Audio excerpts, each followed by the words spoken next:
రాధా స్వామి, రాధా స్వామి, రాధా స్వామి.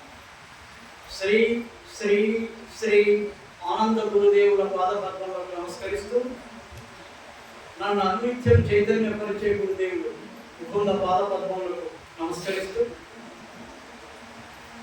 ఈ ఆశ్రమం యొక్క అధిపతి, ఈ ఆశ్రమం ఏర్పడడానికి ముఖ్య కారకుడైనటువంటి గురుదేవుడు దొండేశ్వర్ మహారాజ్ గారి పాదపద్మములకు నమస్కరిస్తూ, మీ అందరికీ కూడా ఆ పరాతత్పరుడైనటువంటి భగవంతుని యొక్క సూర్యకిరణాలు లాంటి ఆత్మలు కలిగి మీరున్నారు కాబట్టి, మీ ఆత్మలకు మీలో ఉండేటువంటి భగవత్ శక్తికి తల వంచి పాదాభివందనం చేస్తూ మీ అందరికీ ఆశీర్వాదం ఇస్తూ ఈ సత్సంగం ప్రారంభిస్తున్నాం. రాధాకృష్ణ.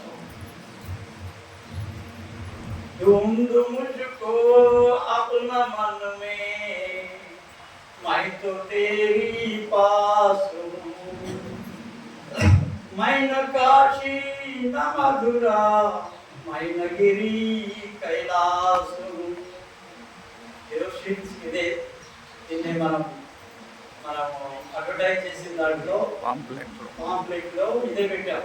ఏంటంటే ढूंढ मुझको अपना मन में, मैं तो तेरी पास हूँ, मैं न काशी न मधुरा, मैं न गिरी कैलास. ఏమంటున్నాడు గురుదేవుడు కబీర్ ఇక్కడ? అయ్యా నువ్వు అక్కడక్కడ ఎత్తుకుంటూ పోతున్నావు, ఆ ఎతికేదంతా ఏమి లేదయ్యా, నీలోనే ఉన్నాను నేను, నన్ను లోపల వెతుకు, నీ మనసులో మన్నే ఢూంఢో మెరుపు. ఏమంటాడు కబీర్?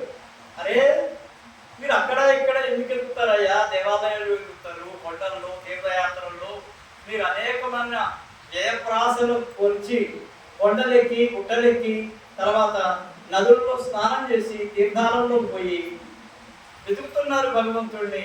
భగవంతుడు అక్కడ లేడయ్యా, నీ మనసులో ఉన్నాడు, నువ్వు వెతుకు. ఇదే అంటాడు.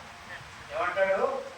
ఆప్కా మన్ మే శోధన్ కరో, నీ మనసులో భగవంతుడిని వెతుకు.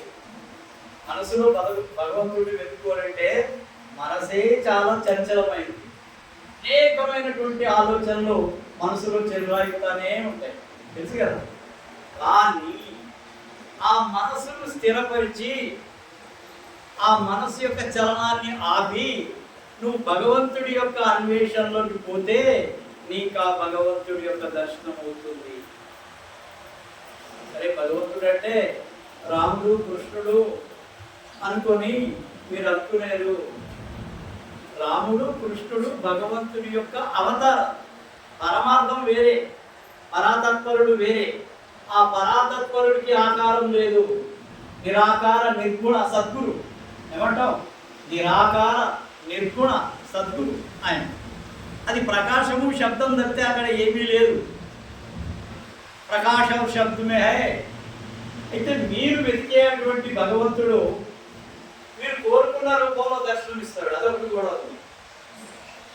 మీరు రాముడికి వచ్చారనుకో రాముడు కనిపిస్తాడు, కృష్ణుడికి వచ్చారనుకో కృష్ణుడు కనిపిస్తాడు. మీ యొక్క కళల్లోనైనా కనిపిస్తారు. ఇన్ డ్రీమ్స్, కళల్లో కూడా భగవంతుడు ఒక ఆకారంలో మనకు కనపడవచ్చు. ఎప్పుడు కనపడతారు? మీరు దృఢమైనటువంటి దీక్షతో ఆ భగవంతుడిని గనక ధ్యానిస్తూ ఉంటే, నిరంతరం ధ్యానం చేస్తూ ఉంటే మీ మనసే ఆ రూపంలో కనపడుతుంది, మరొకటి కాదట. ఆప్కా మన్, ఈ మనసే ఆకారం తీసుకుంటుంది, మరొకటి కాదు. అయితే ఇది నిజమైనదేనా? ఈ కనిపించే దృశ్యము అనే పెద్ద సమస్య. కనిపించే దృశ్యాలు నిజమే, అవి కాదనేది లేదు. కానీ ఇంకా ధ్యానం చేస్తూ చేస్తూ పోతే ఈ ఆకారాలన్నీ ఏమైపోతాయి? కనిపించకుండా పోతాయి, డిసపియర్ అయిపోతాయి, కనిపించకుండా అయిపోతాయి. అక్కడ కేవలం ఏముంటుంది? శబ్దము ప్రకాశం మాత్రమే ఉంటుంది. శబ్దం ప్రకాశం. ప్రపంచం ఏర్పడటానికి కారణం శబ్దమే. అర్థమవుతుందా? ప్రపంచం ఏర్పడడానికి కారణం శబ్దమే. శివుడు డమరుకు నుంచి ఈ యొక్క శబ్దాలు ఏర్పడ్డాయని అంటారు. భాష అనేది ఎట్లా ఏర్పడింది అని అంటే ఈ శివుని యొక్క డమరుక యొక్క శబ్దం నుంచే ఇది ఏర్పడింది అంటారు. క్రైస్తవులు ఏమంటారు? శబ్దం వల్లనే ఈ ప్రపంచం ఏర్పడింది అంటారు. ముస్లిమ్స్ ఏమంటారు? మహమ్మదీయులు వాళ్ళు ఈ ప్రకాశం నుంచే భగవంతుడు ఏర్పడ్డాడు అని చెప్పి వాళ్ళు అంటారు. ఇవన్నీ అసత్యాలు కదా, అన్ని సత్యాలు. అన్ని మార్గాలను కూడా, అన్ని మతాలను కూడా రక్షించేది సంతు మతం. అంటున్నారా? ఇది సంతు మతం నేను చెప్పేది.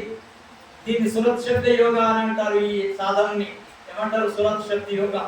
ఇక్కడ గురువే ప్రధానం, గురువే తోవ చూపించేవాడు, గురువే అన్నిటికీ ప్రధానం.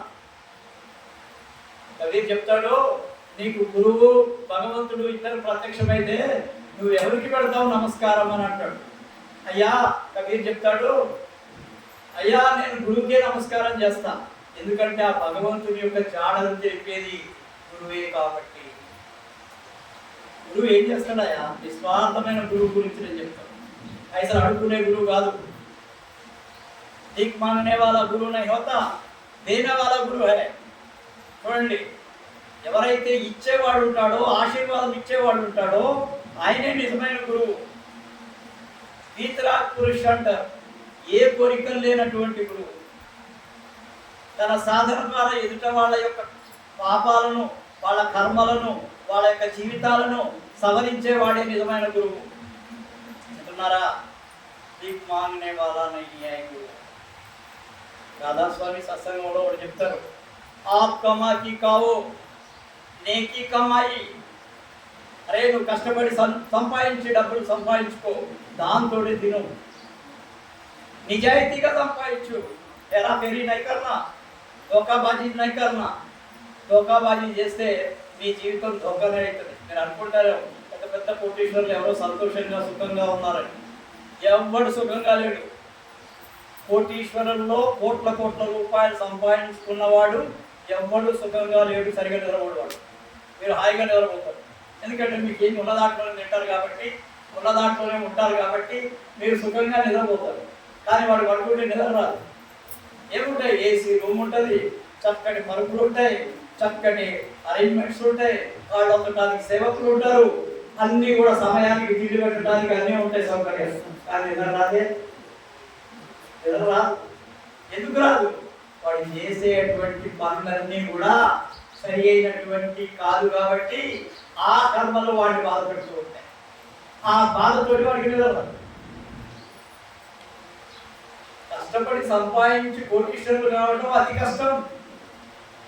సమాజాన్ని దోపిడీ చేసిన వాడు కొంతమంది కోటీశ్వరులు అవుతున్నారు డైరెక్ట్గా. అంటే ఈ రోజుల్లో 4 ఎకరాల పొలం అమ్ముకుంటే కోట్లు వస్తున్నాయి. ఇది కరెక్ట్. ఎందుకంటే మీ తల్లిదండ్రులు సంపాదించిన డబ్బు, మీరు సంపాదించిన డబ్బుతో పొలం కొనుక్కొని దాన్ని అభివృద్ధి చేస్తే ఈ రోజు ధరలు పెరిగినాయి కాబట్టి మీరు కోటీశ్వరులు కావచ్చు. దీంట్లో ఏమాత్రం సంశయం లేదు, చాలా సంతోషం. కానీ అట్లా కాదు. ఈ రోజుల్లో ఎట్లా జరుగుతుంది అని అంటే, ఎవరు దొరికితే వాడిని ముంచేద్దాము అనేది. స్నేహితుడు వాడు దగ్గరకు వస్తాడు, కోటీశ్వరులు కానీ లేకపోతే డబ్బున్న వాడి దగ్గరకు వస్తాడు. వాడి దగ్గరకు వచ్చి ఏం చేస్తాడు? వాడికి మాయమాటలు చెప్పి, నీ దగ్గర ఈరోజు 1,00,000 రూపాయలు ఉన్నాయి కదా, నీకు 10 లక్షలు చేయించే మార్గం నా దగ్గర ఉంది, నీకు అక్కడ పెట్టి పెడతాము, ఇక్కడ పెట్టి పెడతాము అంటాడు. ఇవన్నీ చేసిన తర్వాత లాస్ అయితే వాడు కనపడు, లాభం అయితే డబ్బులు తీసుకుంటాడు, లాస్ అయితే వాడు కనపడు. దీనికి కారణం ఏంది? మోసకారులైనటువంటి స్నేహితుల రూపంలో ఉండే మోసకారు. వీడు కూడా మనల్ని మోసం చేయడానికి ఎట్లా జరుగుతుందంటే, పూర్వజన్మల్లో వాడిని మీరు మోసం చేసి ఉంటారు, వాడు ఇప్పుడు మీరు మోసం చేస్తారు. ఈ జన్మల యొక్క కర్మ ఫలితం ఒకరోజు అనుకునేది. ఎన్నో జన్మల నుంచి మన ఎమ్మటి వస్తున్నటువంటి కర్మలు మనల్ని పట్టుకొనే ఉంటాయి. ఎప్పుడు సమయం వస్తే అప్పుడు వేసేస్తూ ఉంటాయి. కొంతమంది తల్లిదండ్రులను బాధ పెట్టే కొడుకులు ఉంటారు, తల్లిదండ్రులను బాధ పెట్టే కూతుర్లు ఉంటారు, బిడ్డలు ఉంటారు. తల్లిదండ్రులను బాధ పెట్టేటువంటి చుట్టాలు ఉంటారు, రిలేటివ్స్ చుట్టాలు కూడా ఉంటారు. తల్లిదండ్రులు అంటే ఒక కుటుంబాన్ని నాశనం చేయాలని చూసేవాడు కూడా అవతలు ఉంటారు. దీనికి కారణం ఒకటే ఉంటారు. పూర్వజన్మల్లో ఎప్పుడో వాళ్ళు మీకు రుణానుబంధంగా ఉంటారు.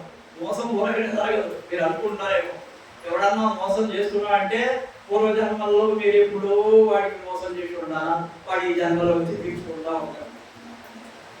పతి పత్ని సుతాలయ అని అంటారు, తెలుసు కదా. వాళ్ళు ఎట్లా వస్తారు? పతి పత్ని అంటే భర్త రూపంలో కానీ, భార్య రూపంలో కానీ, పిల్లల రూపంలో కానీ ఎవరన్నా ఒక రూపంలో వచ్చేసి వాళ్ళు ఏం చేస్తారు? మీకు నష్టం కష్టం కలిగిస్తారు. ఇది రుణానుబంధం. దీన్ని ఏమంటారు? రుణానుబంధం. కానీ ఇక్కడ మనం ఈ విషయం ఎందుకు చెప్పాలి అంటే, ఒక గురువు ఆధ్వర్యంలోకి వచ్చి శిష్యరికం చేసేటప్పుడు మీకు ఇది ప్రపంచం ఎట్లా కనిపిస్తుంది అంటే ఒక లీలగా కనిపిస్తుంది. కష్టం కష్టంలాగా అనిపిస్తుంది. ఎందుకు? ఇదంతా ఒక్కదే. మనం ఏదో కర్మ అనుభవించడానికి వచ్చినాం. ఈ కర్మ అనుభవించాల్సిందే, తప్పదు. కాబట్టి ఈ ధైర్యాన్ని ఇచ్చేవాడే గురువు. అయ్యా వస్తున్నాయి కష్టాలు, కష్టాలు లేనివాడు ఎవరున్నారా? ప్రపంచంలో ఈ రూపాలు తీసుకున్నటువంటి భగవంతుడి యొక్క రూపంతో వచ్చినటువంటి రాముడు కృష్ణుడికి తప్పలేదు, బుద్ధుడికి తప్పలేదు, క్రైస్తవుడికి తప్పలేదు, ఎవరికి మహమ్మదుడికి తప్పలేదు, ఎవరికి తప్పలేదు కష్టాలు మనం అనుకుంటాం. కానీ వాళ్ళు ఆ కష్టాన్ని ఎట్లా అనుభవించారు? ఒక లీలగా. వాళ్ళు దాన్ని మనస్సులోకి రానియకుండా కేవలం శరీరం వరకే పరిమితం చేసి వాళ్ళు దాన్ని అనుభవించి మనకు ఒక ఆదర్శంగా నిలబడ్డారు. అరే కష్టాలు వస్తే తప్పుకోండిరా, ఏమో అయిపోతారా అని అనుకోకండి, మీరు ఆత్మహత్యలు చేసుకొని తెచ్చుకోకండిరా, ఈ కర్మ ఈ రోజు ఉంటుంది రేపు పోతుంది, మీరు అట్లాంటి అఘాయిత్యాలు చేసుకోవద్దు, కర్మను అనుభవించడం నేర్చుకోండి. కర్మ నుంచి తప్పించుకొని ఎక్కడికో పారిపోతే ఆ కర్మ విడిచిపెట్టదు అనుకుంటారే వాటి ఆత్మహత్య చేసుకుని చచ్చిపోతాం అనుకుంటారు కొంతమంది. అయ్యా ఈ కర్మ డబల్ మళ్ళా పట్టుకుంటారు కిసి జన్మ మే ఔర్ ఏక్ లగాయేగా, అది ఇంకా బలంగా పట్టుకుంటారు. అదృష్టం మనకు బాగుంది, మానవ జన్మకు వచ్చాము, మళ్ళా ఇంకో జన్మలో ఏ విధంగా పుడతామో తెలియదు, ఆ జన్మలో వచ్చే కష్టాలు ఎట్లా ఉంటాయో కూడా తెలియదు. కాబట్టి తప్పించుకొని మీరు తిరిగితే మన కర్మ ఇంకా ఎక్కువ పట్టుకుంటుంది. కర్మను అనుభవించాలి. కర్మను అనుభవిస్తేనే మనం భగవంతుడి యొక్క దారిలోకి వస్తూ ఉంటాం. మెల్లమెల్లగా మెల్లమెల్లగా కర్మను తప్పించుకుంటే మాత్రం మనం భగవంతుడికి దూరంగా అయిపోతా ఉంటాం. ఆనందరావు మహారాజ్ గారు తల్లిదండ్రుల్ని సేవించినటువంటి కొడుకు విషయం ఒకసారి చాలా బాగా చెప్పారు. ఆనందరావు మహారాజ్ సత్సంగ్ గారు, ఆయన వాళ్ళ గురువు గారు, ఆయన చాలా గొప్ప మహాత్ముడు, చాలా అనంతమైనటువంటి శక్తి సంపన్నుడు. ఆయన ఒక కథ చెప్పాడు మాకు. తల్లిదండ్రులను దూషించేటువంటి కుమారుడి యొక్క పరిస్థితి ఏమయ్యింది అనేది. అయితే దాంట్లో ఏం చెప్పాడంటే, మహారాజ్ ఏం చెప్పిండంటే, ఒక ఆయన, ఒక ముస్లిం ఆయన తన కొడుకును చదివించడానికి నిజామాబాద్ కథ, ఇది నిజామాబాద్లో జరిగిన కథ ఇది. అది ఏం చేసిండంటే, కార్యక్రమం రాసేవాడు ఉర్దూలు ఒక సెంటర్లో కూర్చొని, ఒక కూడలిలో కూర్చొని ఎవరైనా ముస్లిమ్స్ వస్తే వాళ్ళకు ఉత్తరాలు రాసేది. ఒక్కొక్క ఉత్తరానికి ఆయన 3 పైసలు తీసుకునేది. ఇన్లాండ్ వరకు 6, లిఫాఫా అని ఏదో అంటారు, దానికి ఒక 10 పైసలు 12 పైసలు, ఇట్లా మొత్తం మీద ఇట్లా తీసుకొని ఆయన సంపాదించి కొడుకుని లాయర్ని చేశాడు. ఏం చేశాడు? కొడుకుని లాయర్ని చేసిండు ఆయన. ఈయన ఇంత కష్టపడి భార్యను ఆ 3 పైసలు 6 పైసలు 12 పైసలతో సంపాదిస్తూ ఆ కొడుకును చదివించుకొని ఒక లాయర్ని చేశాడు. భార్యని ఆమె యొక్క సేవ తీసుకుంటూ. అయితే ఆ లాయర్ ఎట్లా లాయర్ అయ్యాడంటే, అతను జలాలుద్దీన్ అనుకుంటా ఆయన పేరు, ఆ లాయర్ పేరు. ఈ దగ్గర నిజంగా జరిగిన కథ, ఒక కథ కాదు, ఇది వాస్తవంగా జరిగిన కథ ఇది. అయితే ఆ లాయరు బాగా పేరు ప్రఖ్యాతులు గాల్చినటువంటి లాయర్గా మారిపోయాడు. బాగా పేరు. ఆయన ఇంటికి దావా చేస్తే కలెక్టర్లు, ఐపీఎస్ ఆఫీసర్లు, తర్వాత వీళ్ళు జడ్జీలు, వీళ్ళందరూ వచ్చేవాళ్ళు, పెద్దవాళ్ళు అంతా వచ్చేవాళ్ళు అట ఆయన ఇంటికి ఏదైనా దావా చేస్తే. ఆయన ఇంట్లో ఒకసారి ఒక దావా చేశాడు. అక్కడికి collector, SP, superintendent of police SP, ఆయన, తర్వాత జడ్జి, కోర్టు జడ్జెస్, వాళ్ళు వీళ్ళు చాలా మంది, ఒక 15-20 మంది పెద్ద పెద్ద వాళ్ళంతా వచ్చారు. వస్తే వాళ్ళు ఏం చేశారంటే పెద్ద ఇల్లు కట్టాడు, మేడ చాలా అద్భుతమైనటువంటి ఇల్లు కడితే ఆ ఇల్లు గృహప్రవేశానికి వచ్చారు. వాడు ఆ గృహప్రవేశానికి పోతూ అంతా చూపించుకుంటా పోతున్నాడు. ఇదిగో ఇది మా బెడ్రూము, ఇదిగో ఇది మాది గ్రీన్ రూము, లేకపోతే ఇది ఇది అన్నీ చూపించుకుంటా పోతాడు. చూపించుకుంటా పోతే ఒక దగ్గరికి వచ్చేటప్పటికి ఒక ముసలాయన తప్పుకుంటూ ఒక మంచం మీద, అది కూడా బాగా పాత మంచం అంట, ఆ మంచం మీద కూర్చొని తప్పుతున్నాడు. అప్పుడు జలాలుద్దీన్ అడిగాడంట, అక్కడ ఐఏఎస్ ఆఫీసర్ కలెక్టర్ అడిగాడంట, జలాలుద్దీన్ ఏ పూలు ఆయన ఎవరయ్యా ఈయన ఇక్కడ తగ్గుతున్నాడు, ఇట్లా ఇంత పెద్ద మేడ కట్టావు, ఈయన ఎవరు అంటే ఆయన ఏమన్నా అంటే ఆయన మా పొరుగువాడు అన్నాడు. ఏమన్నాడు? మా పొరుగువాడు అంటే ఈజ్ అవర్ సర్వెంట్, మా ఇంట్లో పనిచేసేవాడు అని చెప్పి అన్నాడు. నిన్ను చదివిపించి 3 రూపాయల కార్డు, 6 రూపాయలు, 12 పైసలు, 10 పైసలు ఇచ్చి కార్డులు రాసి అంత డబ్బు సంపాదించి నువ్వు పెద్ద లాయర్ని చేస్తే, నీకు పేరు ప్రఖ్యాతులు తీసుకొస్తే, నువ్వు ఆ స్థాయిలోకి పోయితే నీకు ఆయన ఇప్పుడు కొడుగాడా? కొడుగాడు ఈ సర్వెంట్, మా ఇంట్లో పనిచేసే కొడుగాడు అన్నాడు. ఈ మాట ఆయన అన్నాడు. ఎవరు? వాళ్ళ తండ్రి. ఇది ఏం చేసిండంటే, ఎవరా నేను నీ కొడుగాడినా, నీకు నేను కొడుగాడినావా? సరే అయిపోయా, భార్య ఇచ్చాడంట ముసలాయన. నాడు అయిపోయా, నీ దగ్గర ఒక నిమిషం ఉండదు, ఇస్తారు కాబట్టి వెళ్ళిపోదాం, ఎటైనా వెళ్ళిపోయి పడుతున్నాం, నీ దగ్గర అసలు ఉండనే ఉండదు అని. వీడు నా కొడుకే కాదు, ఇంక అయిపోయా అని చెప్పి ఆ ముసలాడు ఇద్దరు వెళ్ళిపోయాడు. ఒక్క నెల తర్వాత ఏం జరిగిందో చూడండి. ఇక్కడ అలా చెప్తుంటే ఆయన చాలా స్పష్టంగా చెప్పేవాడు, నిజంగా జరిగినది. ఏమైంది? ఒక్క నెల తర్వాత అతనికి కాళ్ళు చేతులు పడిపోయినాయి. ఎవరికి? ఆ లాయర్ ఏమైపోయింది? అడ్వకేట్, పెద్ద అడ్వకేట్ మరి, కానీ కాళ్ళు చేతులు పడిపోయింది. 6 నెలల్లో ఔషి ఎక్కడ డాక్టర్ దగ్గర పోయినా కానీ తగ్గలేదు. అంతే, ఎన్ని మందులు వాడినా తగ్గవు, ఎంత పెద్ద డాక్టర్లు చూసినా తగ్గలేదా? 6 నెలల్లో సొలిచి ఆఖరి చచ్చిపోయాడు. అలా చెప్తుండే తల్లిదండ్రులను కనుక గౌరవించకపోతే, తల్లిదండ్రులకు కనుక ఇవ్వాల్సిన గౌరవం ఇవ్వకపోతే వాళ్ళు పెట్టే శాపం తప్పకుండా మీకు తగ్గుతుంది. అర్థమైందా? తల్లిదండ్రులు ప్రత్యక్ష దైవాలు. తల్లి తండ్రి ఇద్దరు కూడా దైవమే. ముందేమంటారు? మాతృదేవో భవ, పితృదేవో భవ, ఆచార్య దేవో భవ, అతిథి దేవో భవ, ఇట్లా అంటారు కదా. ఈ అన్నిటికీ కారణం మొట్టమొదట మనకు ప్రత్యక్షంగా కనిపించే దైవం ఎవరంటే తల్లి తండ్రి. వాళ్ళని నిర్లక్ష్యం చేసే వాళ్ళ బతుకు ఇది ఎట్లయితుంది. ఇంకో ఉదాహరణ చెప్పాడు మహారాజు నిజామాబాద్లో. ఇది కదా, ఇది మహారాజుకి ఒక పెద్దమ్మ ఉండనన్న. పెద్దమ్మకు ఒక కొడుకు. ఆ పెద్దమ్మ కొడుకుకి పెళ్లి చేసింది ఆమె. పెద్దనాయన వాళ్ళు పెళ్లి చేసిన పిల్లవాడు. వాళ్ళు పిల్లవాడికి పెళ్లి చేసిన తర్వాత వాడు భార్య వైపు వెళ్ళిపోయాడు. తల్లిదండ్రులు భార్య వైపు వెళ్ళిపోయాడు. భార్య వైపు వెళ్ళిపోయి ఇంట్లో ఉన్న సామాన్ తీసుకుపోతున్నాడు. నెలంతా పోటు ఎక్కడికి తీసుకుపోతున్నాడు? అత్తగారింటికి తీసుకుపోతున్నాడు. ఎక్కడ తీసుకుపోతున్నాడు? అత్తవారింటికి తీసుకుపోతున్నాడు. ఒకసారి ఆయన తల్లి, వాళ్ళ పెద్దమ్మ కొడుకు యొక్క తల్లి, ఆమె పెద్దమ్మ ఏమన్నదంటే, కొడుక నువ్వు ఇంట్లో అన్ని తీసుకుపోయి అత్తగారింట్లో పెడుతున్నావురా, ఇదేం న్యాయంరా, ఇది పద్ధతి కాదురా, ఇది మంచిది కాదురా అని చెప్పినాడు. చెప్తే నాకు చెప్తావు అని చెప్పి 2 చేతులు పట్టి గట్టిగా లాక్కపోయి అవతల పడేసిండ ఇంట్లో నుంచి బయట. సస్తిరా కొడుక అన్నదంట.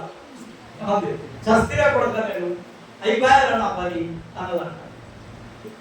అన్న తర్వాత కొన్ని రోజులకి, అలా చెప్తుండే, కొన్ని రోజులకి వాళ్ళ ఆర్థిక పరిస్థితి పూర్తిగా క్షీణించిపోయింది. తల్లి చనిపోయింది.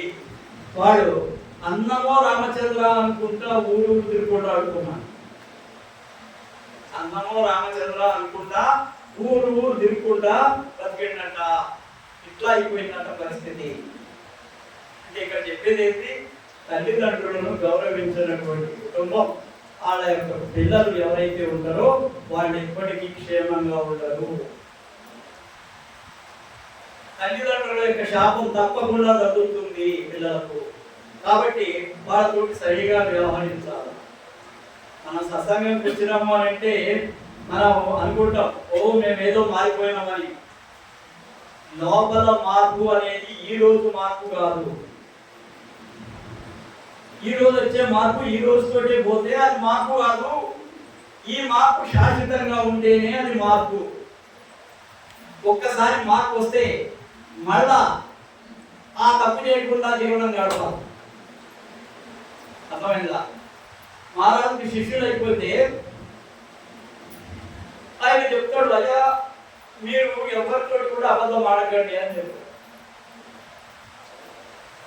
మీరు కనుక 6 నెలలు అబద్ధం ఆడకుండా మీరు కనుక జీవనం చేస్తే 6 నెలల తర్వాత మీ నాలుకకు శక్తి వస్తుంది.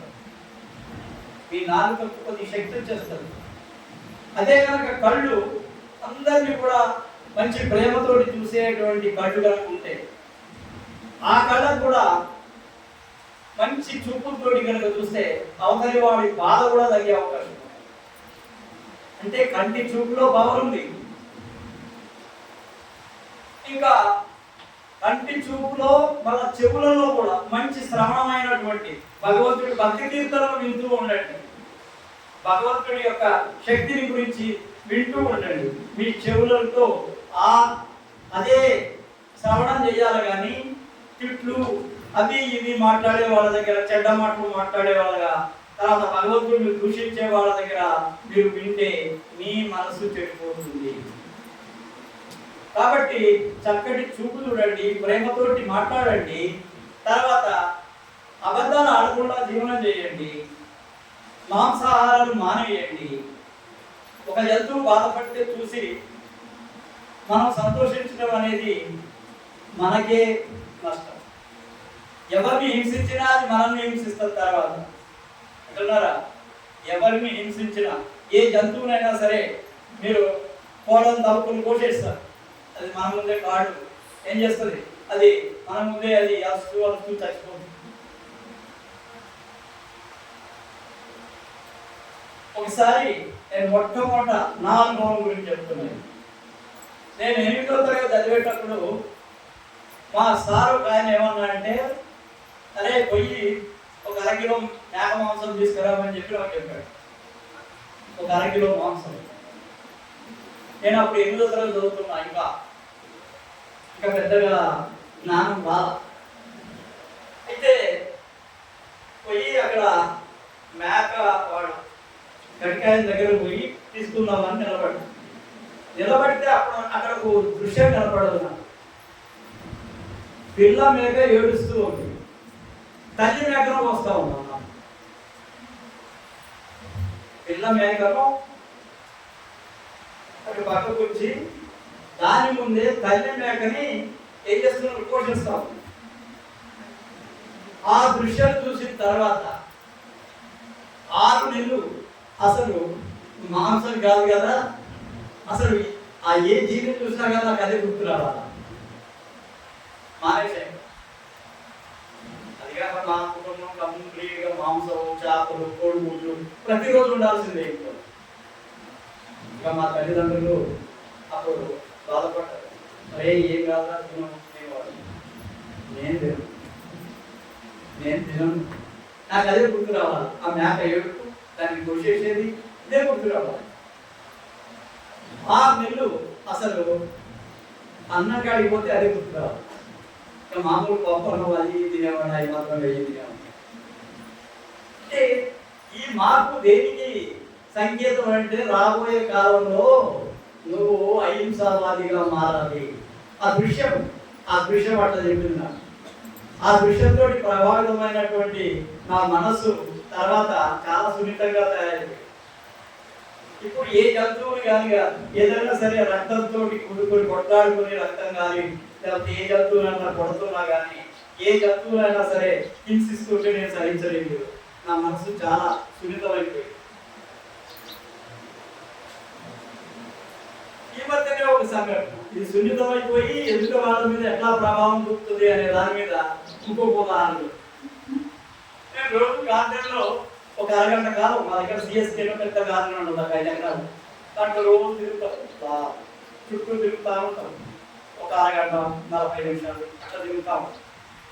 తిరిగేటప్పుడు ఒక రోజు కుక్క వచ్చింది, ఒక కుక్క ఆడి కుక్క. అది కూడా నా పక్కన ఇంకో 2 ముగ్గురు ఉంటారు, ఎప్పుడు వాళ్ళు కూడా నడుస్తూ ఉంటారు నా పక్కనే. వచ్చి నా దగ్గరికి వచ్చి నిలబడి పైకి ఎక్కుతారు. ఎక్కేసి ఇక్కడ బాగా ప్రేమగా నా వైపు చూసుకుంటూ అది కుక్క ఉంది. నేను మెల్లగా మనకు మామూలు కదా దాని దగ్గరికి తీసి రాధాస్వామి అది ఎంత నా ఎమ్మట తిరుగుతుండే. రోజు అదే బంధాన్ని రోజు తిరిగి తిరిగింటాడు. వేరే కుక్కలు వచ్చి దాని మీద పడ్డగానే పరాలైపోయాయి. అలా ఈ కోమలో మళ్ళా వచ్చి నా దగ్గర ఉండేది, అలా నా దగ్గరనే ఉండేది. అయితే అది ఏదో చెప్తా ఉంటుంది, నాకు తెలవదు అది ఏదో చెప్తా ఉంది, కానీ నాకేమో అర్థం కాదు. కానీ ఏదో సంబంధం ఉంది దీంతో. లేకపోతే అది నా దగ్గరికి వచ్చి అంతమంది ఉంటే ఎవరి దగ్గర పోకుండా నా దగ్గరికే వచ్చి నన్ను పైకి ఎక్కల్లా అది ఏదో చెప్తా ఉంటుంది. దానికి గుడికి దానికి రాధస్వామి చెప్పి పంపిస్తే నేను గార్డెన్లో నుంచి బయటకు పోయేంత వరకు కూడా అది నా వెంటనే ఉండేది. కొంత దూరం పోయేదాకా నా ఎమ్మటి వచ్చి అంతే చెప్పేది. ఇప్పటికీ కూడా అదే నేను కనపడాలంటే ఎక్కడి నుంచో పరిగెత్తుకుంటూ వస్తుంది. ఆఖరికి దానికి రాధస్వామి చెప్పడంలోనే కొద్దిసేపు అటు ఇటు చూసి పైకి ఎక్కి కొద్దిసేపు ఇచ్చేసి వెళ్ళిపోతాను. అంటే ఇది ఏంది, ఈ ప్రేమ ఏంది అని అంటే ఇది పూర్వజన్మల్లో ఎక్కడో దాంతో నాకు సంబంధం ఉన్నది. అది ఏ జన్మలోనో సంబంధం నాకు పట్టుకుంది. అది చెప్తుంది కానీ మనకు అర్థం కాదు, దాని భాష మనకు అర్థం కాదు. కాకపోతే మనం ఏం చేసేవాళ్ళం, దానికి రాధస్వామి చెప్పి అరే అవరికి జన్మ వచ్చావుగా, నువ్వు మళ్ళా మంచి జన్మకు రావాలి, నువ్వు సంతోషంగా ఉండాలా. దానికి 4 పిల్లలు పుట్టారు. అది కూడా చూడు, ఆ 4 పిల్లలు చూపిస్తానికి తీసుకుపోయింది. దానికి పుట్టిన 4 పిల్లల్ని దాని దగ్గరికి తీసుకుపోయి చూపిస్తాను నాకు నా పిల్లలని. ఏ కృష్ణ ఇదేమంటావా, ఏ క్యా చెప్పు, ఇది ఏమి ప్రేమ ఏంటి అంటే ఎన్నో జన్మల యొక్క బంధం అక్కడ ఉన్నది. ఎన్నో జన్మల యొక్క బంధం ఆ విధంగా ఆ కుక్క రూపంలో వచ్చి చేస్తూ ఉంటుంది. రమణ మహర్షి ఒక సంగతి చెప్పేవాడు. రోజు అరుణాచల పర్వతాలలో వాళ్ళు ఎక్కేవాడు, ఆ పర్వతం చుట్టూ తిరిగేవాడు. తిరుగుతూ ఉంటే అక్కడ ఒక పెద్ద పుల్లు వస్తూ ఉండేవి. దూరంగా రమణ మహర్షి కనపరిచే దూరంలో అవి కూడా ఆయన చుట్టూ తిరుగుతుంటాయి. ఆయన తిరుగుతుంటాయి, అన్ని తిరుగుతుంటాయి. అది ఒక్కసారి గాడించడంలోనే పక్కన ఉన్నవాళ్ళు భయపడిపోయేవాడు. స్వామి కులి అని. అరే మీరు ఏమనుకుంటున్నారు దాన్ని, అది ఇంతకు ముందు ఒక సబ్ ఇన్స్పెక్టర్, ఒక పోలీసు, అది ఈ రూపంలో అయిపోయింది, ఇప్పుడు పులి రూపంలో మళ్ళా ఒక జన్మ తీసుకుంది. అది అడ్డనే తిరుగుతూ ఉంటుంది. అది నన్ను చూస్తానికి వచ్చింది, మిమ్మల్ని చూస్తానికి కాదు. ఇదంతా రుణానుబంధం. ఈ జన్మనే రుణానుబంధం. ఈ రుణానుబంధాన్ని ఎవ్వరూ కూడా తొలగించుకోలేరు. ఏదో రూపంలో మనల్ని మోసం చేసేవాడు మోసం చేస్తున్నా అంటే నువ్వు ఏ జన్మల్లోనూ నువ్వు వాళ్ళని మోసం చేయవు. ఈరోజు కళ్ళు లేవు అనుకుంటే నువ్వు ఎవరో కళ్ళు కొట్టేసాడు. నీకు ఈరోజు కాళ్ళు లేవు అనుకుంటే ఎవరో కాళ్ళు ఇచ్చేసాడు. ఇవన్నీ పూర్వజన్మ కర్మలు. అంపశయం మీద ఉన్నటువంటి భీష్ముడికి ఒక అనుమానం వచ్చింది. ఆయన నిజానికి చాలా గొప్ప ఆయన, భీష్ముడు చాలా గొప్ప ఆయన. ఆయన ఏ తప్పు చేయడు ఈ జన్మ. ఆఖరికి అంపశయ్య మీద అర్జునుడు ఒక పందిలాగా తయారు చేసి దాని మీద పడుకోబెడితే అక్కడనే ఔషి చనిపోతాడు. ఒకసారి కృష్ణుడు ఆయన దర్శనానికి వస్తాడు. కృష్ణ పరమాత్మ వచ్చి కృష్ణుడిని అడుగుతాడు, అంటే ఈయనకు ఒక వరం ఉంది. ఎంత అలసిపోయినా ఏమైనా కానీ అతను కోరుకుంటేనే అతనికి మరణం వస్తుంది, కానీ లేకపోతే రాదు. ఇచ్చా మరణం అంటారు. కొంతమంది మహాత్ములు చెప్తారు, అయ్యా పలానా టైంలో నేను చనిపోతున్నా, నేను దేహాన్ని విడిచిపెడుతున్నా, నేను ఇక్కడి నుంచి వెళ్ళిపోతున్నా అని చెప్తారు. అట్లనే ఈయనకు ఒక వరం ఏంటంటే, నేను ఉత్తరాయణ పుణ్యకాలం వచ్చే వరకు ఇక్కడే ఉంటాయి, ఇప్పుడు దక్షిణాయనం ఉంది అని చెప్పి అంటాడు. అని కృష్ణ పరమాత్మ రాగానే అడుగుతాడు.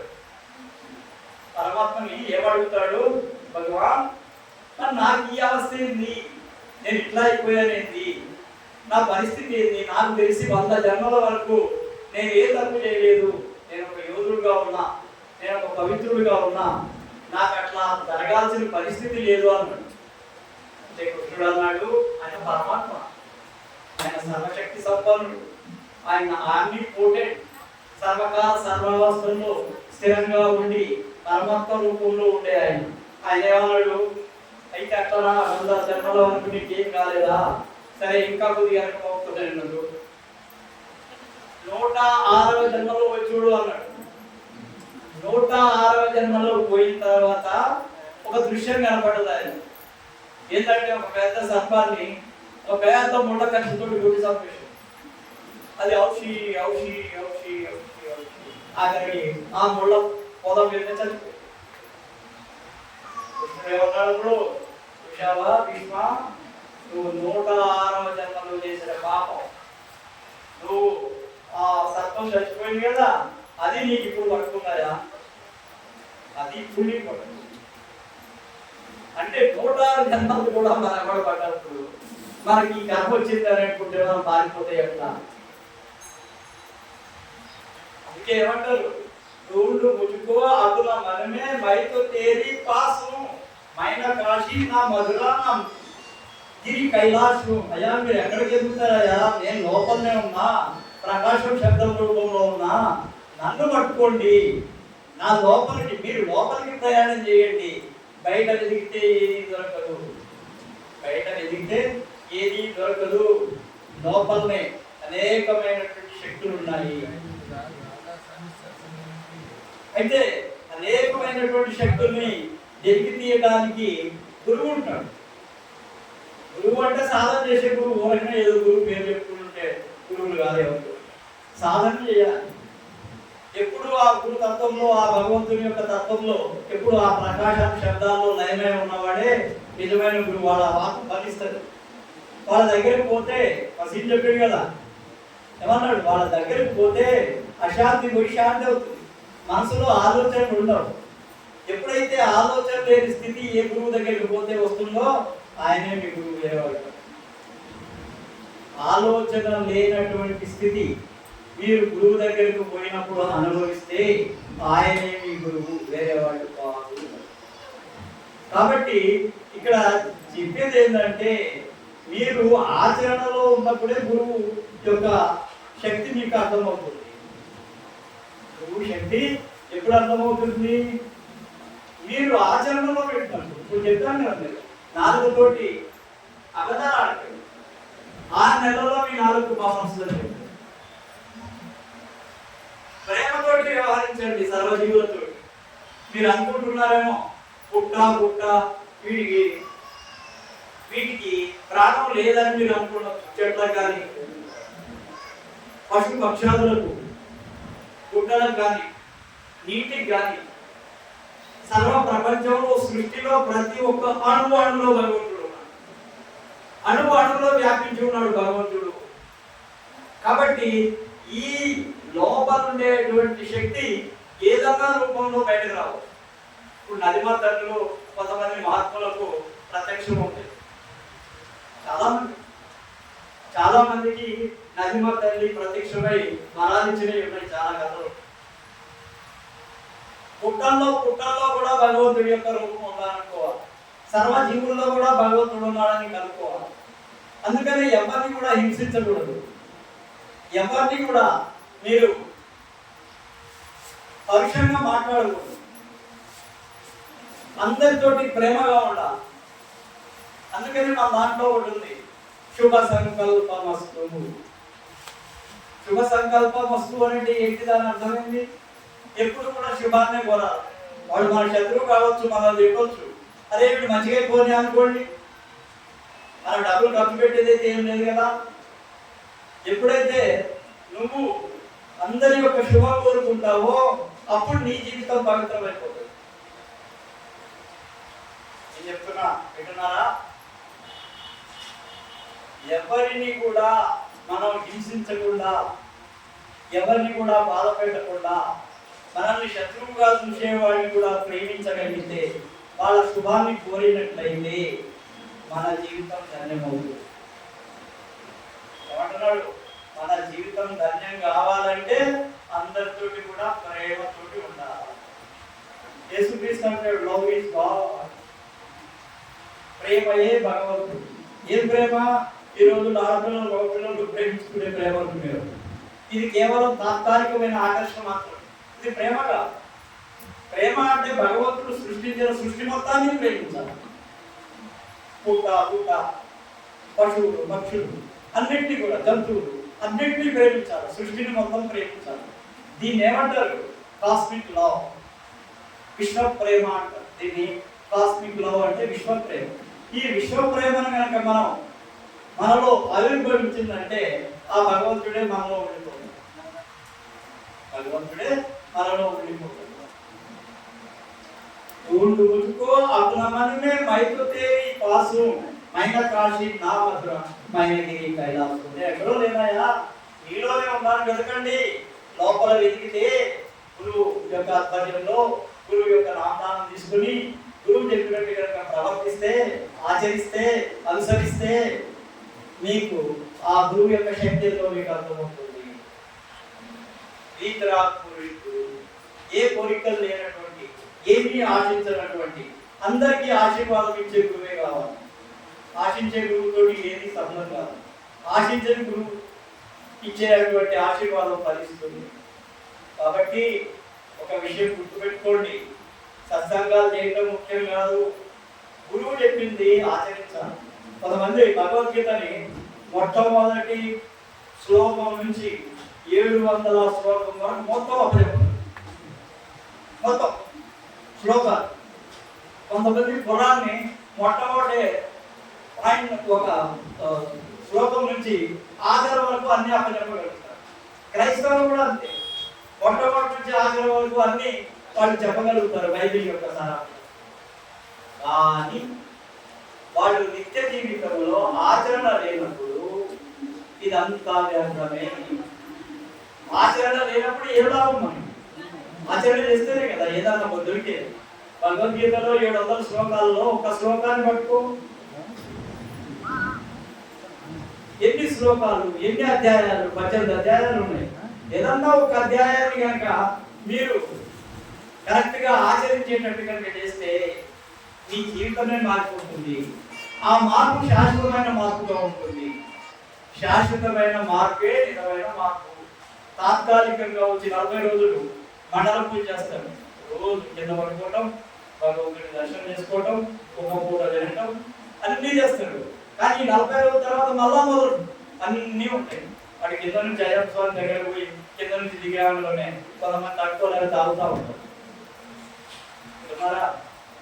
తాగేలా ఉన్నాయా? నువ్వు 40 రోజులు ఉన్నావు, మండల రోజులు నువ్వు కిందపడి మీదపడి భగవంతుడికి పూజలు చేసి ఎంతో ఖర్చు పెట్టి, చొక్కా లేకుండా, కాళ్ళకు చెప్పులు లేకుండా ఇంత శ్రమ పడి ఇంత చేసి ఆఖరికి కొండ దిగి రానులోనే కింద మళ్ళా అదే పద్ధతిలో ఉంటే అది మార్పు ఎట్లా అవుతుంది? అది మార్పు కాదు కదా. మార్పు వస్తే నిత్య జీవితంలో మళ్ళా చేసిన తప్పు చేయకూడదు. ఒక్కసారి వాడు వ్యభిచారి కనుక అయితే గురువు దగ్గరకు వస్తే మళ్ళా వ్యభిచారం చేయకూడదు. కాబట్టి గమనించండి, నేను చెప్పేది ఆచరణ ప్రధానమైనది. జీవితంలో అన్నిటికంటే ప్రధానమైనది గురువులు చేసుకున్న తర్వాత ఆచరణ ఉండాలి. ఆచరణ లేకపోతే ఫలితం రాదు. ఆచరణ లేకపోతే ఒక్కోసారి రివర్స్ కూడా అవుతుంది పరిస్థితి.